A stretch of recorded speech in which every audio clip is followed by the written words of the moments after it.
આજે હું શેર કરીશ તમારી સાથે ઠેચા પરોઠાની રેસીપી। આ પરાઠા ચા, અથાણા, મરચાં, રસ કે કોઈ પણ ચટણી જોડે ખાવાથી સરસ લાગે છે। ઘરમાં રહેલી વસ્તુમાંથી સરળ રીતે અને ઝડપી બની જાય છે।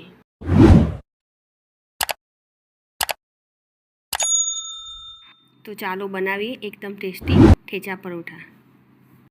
એક પેન લઈશું અને તેમાં બટર એડ કરીશું। બટર ના હોય તો ઘી પણ ચાલે।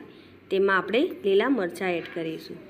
4 થી 5 નંગ લસણની કળી એડ કરીશું અને સરસ રીતે શેકી લઈશું।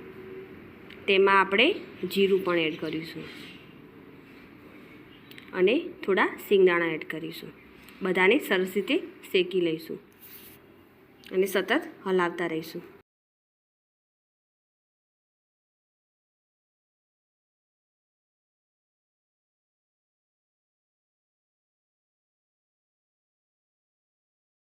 મરચાં અને લસણનો કલર બદલાઈ જાય ત્યાં સુધી આપણે તેને શેકતા રહીશું।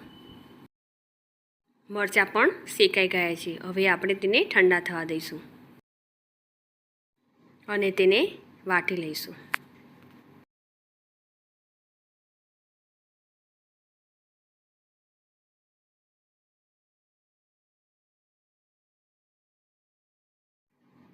તેમાં ધાણા એડ કરીશું અને સ્વાદ પ્રમાણે મીઠું એડ કરીશું। અડધા લીંબુનો રસ એડ કરીશું। બધા મસાલાને વાટી લઈશું। મિક્સચરમાં પણ કરી શકાય, પણ આ રીતે વાટેલાનો સ્વાદ બહુ જ સરસ આવશે। એકદમ ઝીણું વાટી લઈશું।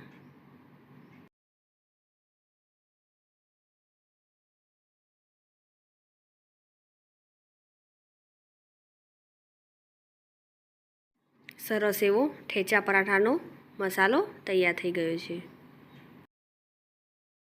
હવે આપણે પરાઠાના જેવો લોટ તૈયાર કરીશું અને તેમાં આપણે આ રીતે રોટલી વણી લઈશું।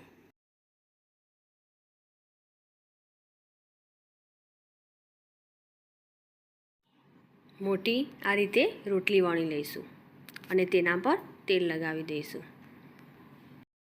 તેલ લગાવવાથી તેના પડ જુદા સરસ દેખાશે। તેના પર બનાવેલો મસાલો લગાવી દઈશું।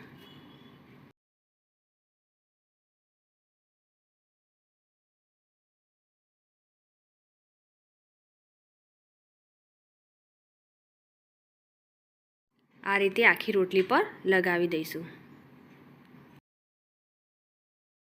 હવે તેને આ રીતે કટ કરી લઈશું।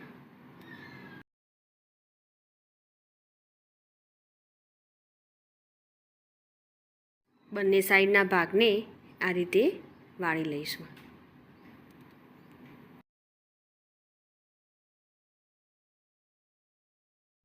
પછી બીજા બધા ભાગને પણ આ રીતે વાળી લઈશું। આ રીતે વાળવાથી પડ વધારે થશે।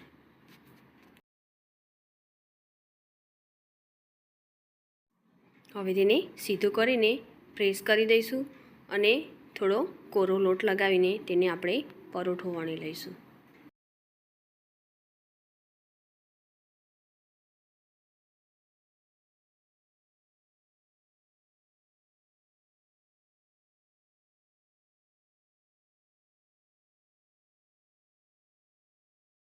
આ રીતે આપણે પરોઠો વણી લઈશું। એક તવી લઈશું અને તેના પર બટર એડ કરીશું અને તેમાં આપણે પરાઠાને શેકી લઈશું। તેને પલટાવી લઈશું અને પણ બંને સાઈડ સારી રીતે શેકી લઈશું।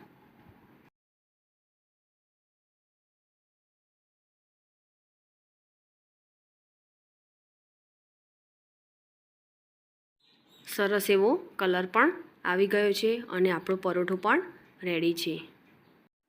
આ પરાઠાને આપણે રસ જોડે સર્વ કરીશું, પણ આપણે તેની સાથે અથાણા, મરચાં કે પછી ચા જોડે પણ બહુ જ સરસ લાગે છે।